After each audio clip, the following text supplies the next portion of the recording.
Hello everyone, the হিন্দুর Bangla editorial ডিসকাশনে সবাইকে স্বাগত। 5 জুনের আজ আমরা ডিসকাস করব দুটো আর্টিকেল। প্রথমে ব্যাকওয়ার্ড টার্ন, ইন্ডিয়ান এক্সপ্রেসের আর্টিকেল, আর কিলিং গজ on the killing of an elephant in Kerala, এটা দ্য হিন্দুর আর্টিকেল। দুটো আর্টিকেল আজ আমরা ডিসকাস করব। প্রথম যে আর্টিকেল, এটা ইকোনমির সাথে রিলেট করে। দেখো, ইকোনমি রিলেটেড যে সমস্ত আর্টিকেলগুলো পাবলিশ হয় সেগুলো তো খুব বেশি ইম্পর্ট্যান্ট, কারণ ইকোনমির যে সমস্ত কনসেপ্ট আমরা বইয়ে পড়ি সেগুলো যখন আমরা প্র্যাকটিক্যালি কোরিলেট করতে পারি, সমাজে যে সমস্ত গভর্নমেন্টের পলিসি আসছে বা সমাজে যে সমস্ত অর্থনৈতিক পরিবর্তন ঘটছে সেগুলোর সঙ্গে যখন আমরা কোরিলেট করতে পারি, জিনিসপত্র কিন্তু খুব কংক্রিটের মতো আমাদের মনে ঢুকে যায়। সেই জন্য ইকোনমির যে সমস্ত আর্টিকেল আছে সেগুলো আমি বেশি করে এখানে নিয়ে আসার চেষ্টা করি, আর খুব কম সময়ের মধ্যে কম্প্যাক্ট ওয়েতে তোমাদের বোঝানোর চেষ্টা করি। আশা করছি তোমাদের ভালো লাগবে। দেখো, এই আর্টিকেলটা কিন্তু খুব বেশি ইম্পর্ট্যান্ট, যদি ভালো করে বোঝো। অনেকগুলো অ্যাঙ্গেল আছে এখানে। দেখো, ইকোনমিস্ট যারা হয় তারা কিন্তু কখনোই প্রোটেকশনিজমের সাপোর্ট করে না। প্রোটেকশনিজম মানে কোনো দেশ যখন আইসোলেট হয়ে সমস্ত কিছু নিজেই প্রডিউস করার চেষ্টা করে, মানে বাইরের জগতের সঙ্গে যখন কোনো দেশ ট্রেড করতে চায় না, তাকে বলা হয় প্রোটেকশনিজম। আর সমস্ত দেশ যখন সমস্ত পুরো ব্যারিয়ার যখন খুলে দেয়, ওপেন ট্রেড হয়, ঠিক আছে, তো সেটাকে কিন্তু ইকোনমিস্টরা খুব বেশি সাপোর্ট করে। কিন্তু দেখো, দুটোরই পজিটিভ নেগেটিভ ইম্প্যাক্ট আছে। যে সমস্ত দেশ যার এই মুহূর্তে ম্যানুফ্যাকচারিং বেস খুব মজবুত, তারা খুব বেশি বেশি পরিমাণে ম্যানুফ্যাকচারিং করতে পারে জিনিসপত্র খুব কম পয়সাতে। তারা কিন্তু অন্যান্য মার্কেটে গিয়ে খুব কম পয়সাতে, ইনফ্যাক্ট কখনো কখনো ইকোনমিকে ডাউন করবার জন্য যে বেসিক যে খরচ হয় কোনো একটা জিনিস তৈরি করতে, তার চেয়েও কম দামে অন্য দেশে বিক্রি করে দেয় জিনিসপত্র। এটাকে বলা হয় ডাম্পিং করা, ঠিক আছে। এটা একটা ইকোনমির কনসেপ্ট, এটাকে বলা হয় ডাম্পিং। অনেক সময় শব্দটা শুনে থাকবে। চায়না অনেক সময় কী করে, অন্যান্য দেশে গিয়ে মালপত্র ডাম্পিং করে দেয়।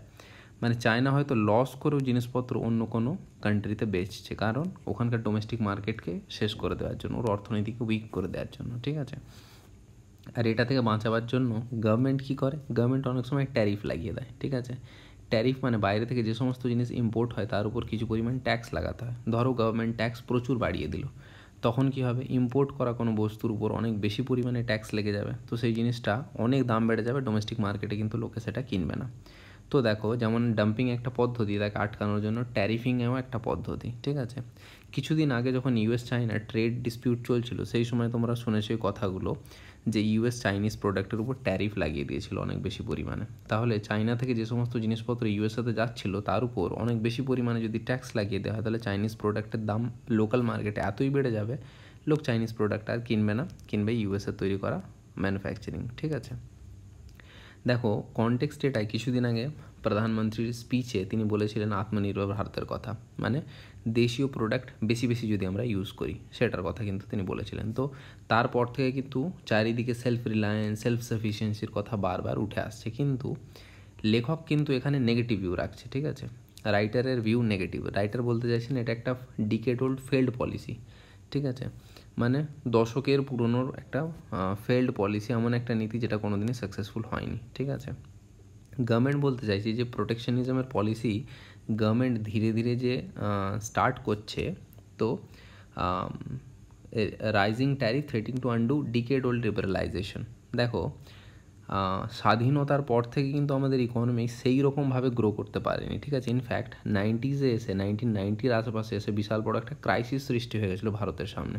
সেখান থেকে ভারত কিন্তু কীভাবে বেড়েছে, 1990-র পর কিন্তু আমাদের ইকোনমি খুব ভালোভাবে গ্রো করেছিল। আর তার পিছনে যে পলিসিটা ছিল সেটাকে আমরা এলপিজি পলিসি বলে থাকি, লিবারালাইজেশন, প্রাইভেটাইজেশন, গ্লোবালাইজেশন। সেই সময় মনমোহন সিংয়ের আইডিয়া ছিল এটা, তিনি এটা অ্যাপ্লাই করেছিলেন। আর এরপর কিন্তু প্রচুর পরিমাণে ইকোনমি গ্রো করেছিল আমাদের ইন্ডিয়া।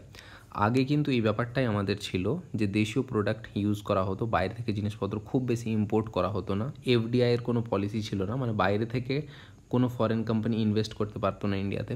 কিন্তু 1991-এ গিয়ে লিবারালাইজেশন হয়, মানে মার্কেট খুলে দেওয়া হয়, প্রাইভেটাইজেশনকে প্রমোট করা হয়, আর গ্লোবালাইজেশন মানে বাইরের কোম্পানিগুলো যাতে ভারতে নিবেশ করতে পারে সেই রকম ওপেন করে দেওয়া হয় মার্কেটকে। তো যখন ট্রেড স্টার্ট হয় তখনই কিন্তু ইন্ডিয়ার ইকোনমি গ্রো করা স্টার্ট করেছিল।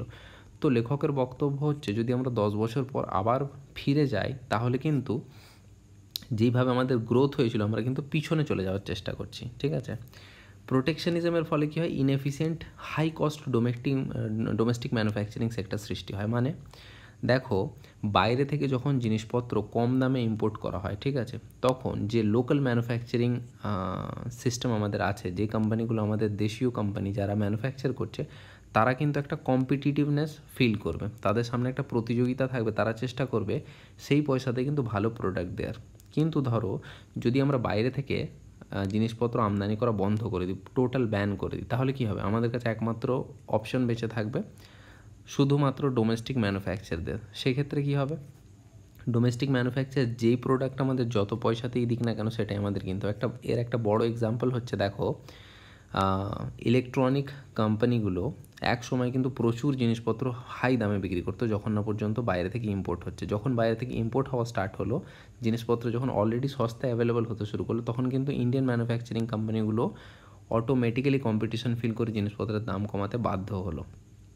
তো সেটাই রাইটারের বক্তব্য, যে যদি প্রোটেকশনিজম করা হয়, যদি আটকে দেওয়া হয় বাইরে থেকে আমদানি, তাহলে কিন্তু ডোমেস্টিক ম্যানুফ্যাকচারিংয়ে কী হবে? হাই কস্ট হয়ে যাবে, ইনএফিসিয়েন্ট হয়ে যাবে। আর এর ফলে কী হবে? কনজিউমারেরও লস হবে, মানে সাধারণ মানুষ যারা জিনিসপত্র কিনছে তাদেরকে বেশি দামে জিনিসপত্র কিনতে হবে, আর প্রডিউসারেরও লস হবে। প্রডিউসারের কীভাবে লস হবে বলছি আগে। বলছে পলিসি মেকারদের সেই জন্য এই মুহূর্তে 1991-এ যে ঘটনাটা ঘটেছিল সেটা একবার ভাবার কথা, মানে যে এলপিজি রিফর্মের কথা আমরা বললাম, সেই কথাটা বলছে যে এটা ইগনোর করা কিন্তু একদমই উচিত নয় পলিসি মেকারদের।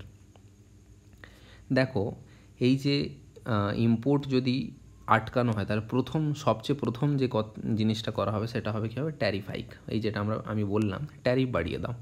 বাইরে থেকে যে সমস্ত জিনিসপত্র ইম্পোর্ট হচ্ছে তাতে যদি হঠাৎ করে ট্যারিফ বাড়িয়ে দেওয়া হয়, তাহলে সেই সমস্ত জিনিসের উপর এত বেশি ট্যাক্স লেগে যাবে যে ডোমেস্টিক মার্কেটে দাম এত বেড়ে যাবে, লোক কিনবে না সেগুলো, তাই তো? কিন্তু দেখো যদি একবার ট্যারিফ লেগে যায়, তাহলে কিন্তু আমাদের দেশীয় যে কোম্পানিগুলো আছে তারা কিন্তু লবিং করবে, তারা চাইবে যে এই যে ট্যারিফটা লেগে গেল সেটা কিন্তু আর কখনোই না সরে যায়, সেটা যেন পার্মানেন্টলি লেগে যায়। যদি কোনো একটা ইম্পোর্টের উপর পার্মানেন্ট ট্যারিফ লেগে যায়, তাহলে কী হবে? আমাদের কাছে কোনো অপশন থাকবে না, মনোপলি হয়ে যাবে, যে লোকাল ম্যানুফ্যাকচারার যারা থাকবে তাদেরই জিনিসপত্র আমাদের কিনতে হবে, যেরকম কোয়ালিটির মাল দেবে সেরকম আমাদের ইউজ করতে হবে, ঠিক আছে? সেটাই বলছে, once imposed it create space for lobbying by domestic place to keep the protection which once imposed will not be removed easily. অত সহজে কিন্তু ট্যারিফ লাগিয়ে দেওয়া খুব আসান, কিন্তু ট্যারিফটা সরানো কিন্তু অনেক সমস্যা হয়ে যাবে। সেই সময় বড় কোম্পানিগুলো লবিং করে কিন্তু সরাতে দেবে না আর। এই মুহূর্তে যেটা তাহলে কী দরকার সেলফ রিলায়েন্ট ইন্ডিয়া তৈরি করবার জন্য? অ্যাকচুয়ালি কী দরকার বলছে, পলিসির জন্য যেটা সবচেয়ে বেশি দরকার সেটা হলো কম্পিটিটিভনেসটাকে বুস্ট করো। ধরো গভর্নমেন্ট এমন ফেসিলিটি দিল যে লো কস্ট এনার্জি, ঠিক আছে, ইলেকট্রিসিটির ব্যবস্থা খুব সুন্দর করে দিল গভর্নমেন্ট, ল্যান্ড অ্যাকুইজিশন খুব ইজি করে দিল, সঠিক জায়গায় সঠিকভাবে যদি কলকারখানা স্থাপন করার জায়গা দিয়ে দেওয়া হয়, ট্যাক্স রেট যদি একটু কমিয়ে দেওয়া হয়, সঠিক ইনফ্রাস্ট্রাকচার প্রোভাইড করা হয়, রাস্তাঘাট ঠিকঠাক করে দেওয়া হয়, ঠিক আছে, ফরওয়ার্ড লিঙ্কেজ ব্যাকওয়ার্ড লিঙ্কেজ, মানে কোনো একটা কোম্পানি যে র মেটেরিয়াল প্রকিওর করে সেই সমস্ত ব্যবস্থা, এটাকে বলে ফরওয়ার্ড লিঙ্কেজ, এটাকে যদি ঠিক করে দেয় গভর্নমেন্ট। আর ব্যাকওয়ার্ড লিঙ্কেজ মানে যে সমস্ত জিনিসপত্র তৈরি করলো, ম্যানুফ্যাকচার করলো একটা কোম্পানি, তাকে বিক্রি করবার জন্য মার্কেট যদি ঠিক করে দেয় গভর্নমেন্ট, তাহলে কিন্তু কী হবে? আমাদের লোকাল যে প্রোডাক্ট আছে সেইগুলোই কিন্তু খুব এফিশিয়েন্টলি কাজ করতে শুরু করবে, তাই না? তাহলে যদি আমরা একই পয়সাতে, যদি ইন্ডিয়ান ম্যানুফ্যাকচারিং কোম্পানিজগুলো একই পয়সাতে ভালো কোয়ালিটির প্রোডাক্ট দেয়, বাইরের জিনিসপত্র লোকে কিনবে কেন, তাই না? তো সেটাই বলতে চাইছে, এই মুহূর্তে আমাদের কম্পিটিটিভনেস জিনিসটাকে বুস্ট করার দরকার ছিল, ঠিক আছে? আমাদের এই সময় ইনওয়ার্ড লুকিং অ্যাপ্রোচ নিয়ে চলা একদমই উচিত নয়, রাইটারের এটা বক্তব্য। আর একটা ব্যাপার রাইটার যেটা বলছে, এই মুহূর্তে দেখো কোভিডের ফলে কিন্তু অনেক বড় বড় কোম্পানি চায়না থেকে নিজের এস্টাবলিশমেন্ট সরিয়ে ইন্ডিয়াতে আনার চেষ্টা করছে, কিন্তু হঠাৎ করে যদি এই সমস্ত ট্যারিফ ইম্পোজিশন তৈরি করা হয়, তাহলে কি হবে? কোম্পানিগুলোর মনে নানান রকমের চিন্তাভাবনা সৃষ্টি হবে যে গভর্নমেন্টের পলিসির কোনো স্টেবিলিটি নেই, যে কোনো মুহূর্তে ট্যারিফ বাড়িয়ে দিতে পারে, যে কোনো মুহূর্তে ট্যারিফ কমিয়ে দিতে পারে, তাহলে এই কোম্পানিগুলো ইনস্টেবিলিটি দেখে কিন্তু ভালোভাবে ইনভেস্টমেন্ট করবে না, ঠিক আছে? এছাড়া রিসার্চ এটাও বলছে যে আমাদের ট্রেড ব্যালেন্স এত ওয়াইড হয়ে গেছে। ট্রেড ব্যালেন্স মানে দেখো আমরা একটা কোনো দেশকে কিছু রপ্তানি করি, সেই দেশ থেকে কিছু আমদানি করি, তাহলে ধরো আমি 100 টাকার জিনিস রপ্তানি করলাম, 50 টাকার আমদানি করলাম, তাহলে কি হলো? +50 আমার ট্রেড মানে আমার পক্ষে হলো, তাই তো? এটাকে বলে ট্রেড সারপ্লাস। আর ধরো আমি 50 টাকার জিনিস রপ্তানি করলাম আর 100 টাকার আমদানি করলাম, তাহলে আমার -50 টাকা দেশ থেকে চলে গেল, এটাকে বলে ট্রেড ডেফিসিট। ইন্ডিয়ার সাথে কিন্তু ম্যাক্সিমাম দেশের ট্রেড ডেফিসিট আছে, মানে আমরা বেশি আমদানি করি, রপ্তানি করতে পারি কম। তো এর একটা বিশাল বড় রিজন হচ্ছে ইন্ডিয়া প্রচুর পরিমাণে র মেটেরিয়াল ইম্পোর্ট করে, ইন্টারমিডিয়েট প্রোডাক্ট কিছু কিছু ইম্পোর্ট করে, ক্যাপিটাল গুডস মানে জিনিসপত্র তৈরি করবার জন্য যে সমস্ত মেশিনপত্র লাগে সেগুলো আমরা বাইরে থেকে প্রচুর পরিমাণে ইম্পোর্ট করি। ঠিক আছে, যদি ইম্পোজিশন বাড়িয়ে দেওয়া হয়, ট্যাক্স যদি বাড়িয়ে দেয় এই সমস্ত প্রোডাক্টে, তাহলে দেখো লোকাল ম্যানুফ্যাকচারিংয়েও অনেক কিছু জিনিসপত্র এমন আছে যেগুলো আমরা বাইরে থেকে র মেটেরিয়ালই আমরা আমাদের দেশীয় যে ব্যবসায়ী আছে তারা ইম্পোর্ট করে কিন্তু র মেটেরিয়াল, তার উপর যদি ট্যারিফ লেগে যায় বা ইন্টারমিডিয়েট প্রোডাক্টের উপর যদি ট্যারিফ লেগে যায় বা এই সমস্ত মালপত্র তৈরি করতে যে মেশিন লাগে সেগুলোর উপর যদি ট্যারিফ বেড়ে যায়, তাহলে কি হবে? তাহলে সেই যে প্রোডাক্টটা তৈরি করবে তার দামই তো, তার তৈরি করার কস্টই তো অনেক বেড়ে যাবে। তাহলে গ্লোবাল মার্কেটে বা দেশীয় মার্কেটেও সে যদি বিক্রি করতে চায় তাহলে তার নিজেরই দাম এত বেড়ে যাবে, তার কম্পিটিটিভনেসটাই শেষ হয়ে যাবে, তাই না? ওভারঅল যে ওয়ার্ল্ড ট্রেড হয় তার মধ্যে ইন্ডিয়ার কিন্তু শেয়ার আছে মাত্র 2%। সেটাকে ইমপ্রুভ করবার জন্য যেটা দরকার, যেটা অলরেডি আমরা ডিসকাস করলাম, আমাদের এই মুহূর্তে দরকার কিন্তু আমাদের ম্যানুফ্যাকচারিংয়ের যে ইনফ্রাস্ট্রাকচার আছে সেগুলোকে বুস্ট করা, যাতে করে কিনা কোম্পানিগুলো খুব ইজিলি ম্যানুফ্যাকচার করতে পারে আর কম্পিটিটিভনেস বজায় থাকে, প্রতিযোগিতার সম্মুখীন হতে পারে আমাদের দেশীয় কোম্পানিগুলো। ঠিক আছে, সেই শেষে এই কথাটাই বলা হচ্ছে যে the country needs to reduce tariff, be part of the trade agreements, not head down a slippery slope in the opposite direction. তো রাইটারের বক্তব্য হচ্ছে ট্যারিফ বাড়িয়ে দিয়ে প্রোটেকশনিজমের পলিসি যদি আমরা গ্রহণ করার চেষ্টা করি, এটা কিন্তু পিছনের দিকে হাঁটা হবে আমাদের জন্য এই মুহূর্তে। তো এটা ছিল একটা ভালো আর্টিকেল ইকোনমির উপর। তোমরা যখন ইকোনমির এই ইম্পোর্ট এক্সপোর্ট বা ওয়ার্ল্ড ট্রেডের যে চ্যাপ্টারগুলো পড়ো তার সাথে এর সাথে যদি লিঙ্ক করে পড়ো তাহলে কিন্তু খুব ভালো। ঠিক আছে, নেক্সট আর্টিকেল, কিলিং গজা on the killing of elephant in Kerala. কেরালাতে কনটেক্সট তোমরা জানো, কেরালাতে একটা খুবই মর্মান্তিক ঘটনা হয়েছে। একটা হাতিকে কেউ একজন ব্যক্তি একটা আনারসের মধ্যে কিছু বিষ খাইয়ে দিয়েছিল, হাতি প্রেগনেন্ট ছিল আর হাতি মারা যায়। কিন্তু দেখো এর ফলে অনেকে কিন্তু দুঃখ প্রকাশ করেছে, কিন্তু এই আর্টিকেলটা শুধুমাত্র ওটার উপর ফোকাস করছে না, একটা ওয়াইডার পিকচার যদি আমরা দেখি, বলছে প্রত্যেক বছর প্রচুর হাতি মরে যায়। ঠিক আছে, তার কারণ কি? তার কারণ হচ্ছে হিউম্যান অ্যান্ড অ্যানিম্যাল যে কনফ্লিক্ট, মানুষের সাথে পশুর যে কনফ্লিক্ট, তার জন্য। যদিও এই ঘটনাটা কিন্তু অনেক বেশি মর্মান্তিক ছিল, সেই জন্য এই ঘটনাটা অনেক বেশি হাইলাইট হয়েছে। কিন্তু এটা ছাড়াও শুধু হাতি কেন, অনেক বন্য জন্তু প্রত্যেক বছর প্রচুর পরিমাণে মারা যায় হিউম্যান অ্যানিম্যাল কনফ্লিক্টে। ঠিক আছে, বলা হচ্ছে যে ট্র্যাপটা, এবার যাকে ধরা হয়েছিল তার বক্তব্য হচ্ছে সে কিন্তু নোয়িংলি হাতিকে খাওয়ায়নি, সে অন্য কোনো পশুর জন্য এটা দিয়েছিল ট্র্যাপ। তো যার জন্যই দেয়া হোক না কেন সেটা ইররেলেভেন্ট এই মুহূর্তে। ঠিক আছে, এই মুহূর্তে আমাদের যেটা সবচেয়ে বেশি ফোকাস করা দরকার সেটা হচ্ছে conflicts between human and animal কীভাবে কম করা যায়। কারণ এখন এই মুহূর্তে যে কন্ডিশন রয়েছে সেটা ডিস্টাইন টু গ্রো, এটা বাড়তেই হবে, কোনো উপায় নেই। কারণ আমাদের কমার্শিয়াল যে প্রেশার সেটা কী করছে, এই যে বন্য জন্তুদের তাদের কিন্তু বসবাসের যে সমস্ত জায়গা সেগুলো কিন্তু কমার্শিয়ালাইজেশন খেয়ে ফেলছে ধীরে ধীরে। তো যারা এই সমস্ত ঘটনা ঘটিয়েছে তাদেরকে তো প্রসিকিউট করা হবে এলিফ্যান্টের ডেথের জন্য, কিন্তু এর ফলে তাদেরকে প্রসিকিউট করলে this do little to mitigate the larger issue of lost ranges and blocked corridors for this wandering giants. এত বড় পশুগুলো যে এক জায়গা থেকে অন্য জায়গায় চলাচল করে, তাদের যে সুব্যবস্থা যদি না করে দেওয়া হয়, শুধুমাত্র এরকম কিছু ব্যক্তিকে যদি শাস্তি দেওয়া হয়, তাতে কিন্তু সমস্যার সম্পূর্ণ সমাধান হবে না। পরবর্তীকালেও কিন্তু হাতির সাথে বা অন্যান্য প্রাণীর সাথেও সাধারণ মানুষের কিন্তু কনফ্লিক্ট হবে, আর হতে পারে পরবর্তীকালে আরও অন্যান্য পশু মারা যেতে পারে। দেখো হাতির সংখ্যা ভারতে প্রায় 30,000-এর আশেপাশে, কিন্তু কোনো সাইন্টিফিক পলিসি আমাদের এখানে নেই, যার ফলে হাতিদের এক জায়গা থেকে অন্য জায়গায়, যে হাতিরা কিন্তু বেশ এক জায়গা থেকে অন্য জায়গায় তারা মাইগ্রেট করে, তো তাদের এই যে মাইগ্রেশনের ব্যবস্থা কিন্তু সাইন্টিফিক্যালি আমাদের কোনো পলিসি নেই যেটা তাদের হেল্প করবে এক জায়গা থেকে অন্য জায়গায় যাওয়ার। ঠিক আছে, ইনফ্যাক্ট আমাদের এই ঘটনাটা ঘটে যাওয়ার পর ইউনিয়ন মিনিস্টারও তার দুঃখ প্রকাশ করেছে। কিন্তু দেখো এই কিছুদিনের মধ্যে, ইভেন লকডাউনের মধ্যেই কিন্তু ministry of environment in fact video কনফারেন্সের মাধ্যমে ন্যাশনাল বোর্ড অফ ওয়াইল্ড লাইফের সাথে আলোচনা করে অনেক ডিসরাপটিভ প্রজেক্টকে অনুমোদন দিয়ে দিয়েছে। এই জঙ্গলের মধ্যে বিভিন্ন রকমের ডিসরাপটিভ প্রজেক্ট কিন্তু অনুমোদন করে দেওয়া হচ্ছে করবার জন্য। একদিকে গভর্নমেন্ট নিজেই প্রজেক্টগুলোকে অ্যাপ্রুভ করে দিচ্ছে যেগুলো জঙ্গলের ক্ষতি করবে। তো জঙ্গলের ক্ষতি হলে বাসস্থান হারিয়ে ফেলবে জঙ্গলের প্রাণীরা, তারা সাধারণ মানুষের কন্ট্যাক্টে আসবে, সাধারণ মানুষের সাথে কনফ্লিক্ট হলে তারা মারা যাবে। তো আলটিমেটলি ঘুরে ফিরে যদি একটা পলিসি গঠন করা হতো কীভাবে এই প্রাণীগুলো এক জায়গায় মানে বিচরণের জন্য তাদের সুব্যবস্থা করে দেওয়া হতো, তাহলে কিন্তু ঘটনাগুলো ঘটতোই না। ঠিক আছে, রেঞ্জ ছোট হয়ে যাচ্ছে, শ্রিঙ্ক হচ্ছে, ঠিক আছে, তাদের ফিডিং গ্রাউন্ড কমে যাচ্ছে, তারা যে অঞ্চলটাতে ঘাস ফাস খেয়ে যারা বেঁচে থাকে সেই অঞ্চলগুলো ধীরে ধীরে শ্রিঙ্ক হচ্ছে, ঠিক আছে।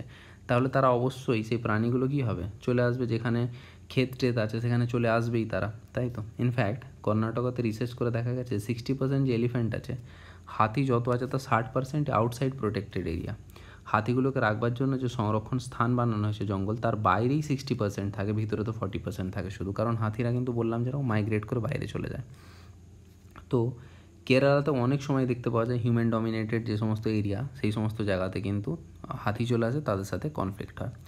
তো আর একটা বিষয় হচ্ছে, যখন গাডগিল কমিটির একটা রিপোর্ট এসেছিলো, ঠিক আছে, যখন কেরালাতে অনেক জোর ফ্লাড এসেছিলো, সেই সময় কিন্তু এই রিপোর্টের কথা আবার সারফেসে এসেছিলো। বলা হয়েছিল এই কমিটির রিপোর্ট অনুযায়ী পুরো যে ওয়েস্টার্ন ঘাট আছে এটাকে ইকোলজিক্যালি সেন্সিটিভ জোন বলে ডিক্লেয়ার করে দেওয়া হোক, মানে এই অঞ্চলে কোনো ডেভেলপমেন্ট প্রজেক্ট আর হবে না। কিন্তু সেই সময় কেরালার সমস্ত পার্টির যে পলিটিশিয়ানরা রয়েছে তারাই সবাই মিলে মোটামুটি অপোজ করেছিল এই কথাটার। কারণ দেখো, ওয়েস্টার্ন ঘাটকে যদি ইকোলজিক্যালি সেন্সিটিভ জোন বলে ডিক্লেয়ার করে দেয়, এখানে কিন্তু কোনো রকমের ডেভেলপমেন্ট প্রজেক্ট হবে না, কোনো কলকারখানা তৈরি হবে না। তো এটা নিয়ে সবাইয়ের কিন্তু আপত্তি। কিন্তু যখন এই ধরনের আপত্তি হলে কী হবে, এখানে সৃষ্টি হবেই কলকারখানা, আর পশুদের বাসস্থান হারিয়ে গেলে পশুরা আসবেই, কনফ্লিক্ট হবেই। তো এরকম ফিলোসফিক্যাল ডিসএগ্রিমেন্ট নিয়ে যদি চলা যায়, তাহলে এলিফ্যান্ট কেন, অন্যান্য ক্রিয়েচারদের সাথেও কিন্তু মানুষের ডেডলি কনফ্লিক্ট হবেই হবে।